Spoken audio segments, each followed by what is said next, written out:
আমাদের হৃদয়ে রক্তক্ষরণ হয়েছে। আমরা এই অন্যায় তীব্র প্রতিবাদ করছি।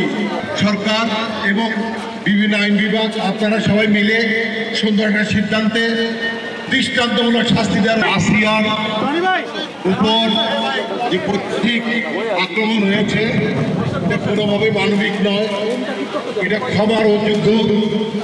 আমরা চাবো সরকারের প্রতি আমাদের আহ্বান, নতুন আইন তৈরি করে 30 দিন অথবা 60 দিনের মধ্যে 90 দিন ম্যাক্সিমাম এর মধ্যে বিচার সম্পাদন করে প্রকাশ্যে 10 দিন তাদের চাওয়ার জন্য দেওয়া হবে, তারপরেই কার্যকর করতে হবে এই শাস্তি। তাহলে হয়তোবা দেশের অমানবিক দুর্ঘটনা আর ঘটবে না।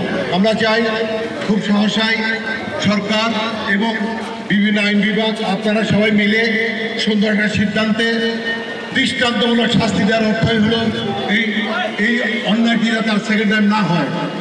সবাইকে এই সংবাদ আপনারা সুন্দরভাবে তুলে দেবেন যে আমরা শিল্পীরা অত্যন্ত আহত হয়েছি, আমরা খুবই আঘাত পেয়েছি, আমাদের বিবেক নাড়িয়ে দিয়েছে, আমাদের হৃদয়ে রক্তক্ষরণ হয়েছে। আমরা এই অন্যায় তীব্র প্রতিবাদ করছি এবং আমরা এই প্রত্যেকটা ধর্ষণের দৃষ্টান্তমূলক শাস্তি যাচ্ছি। সবাইকে ধন্যবাদ। আমি আমার মাননীয় প্রেসিডেন্টকে দিচ্ছি।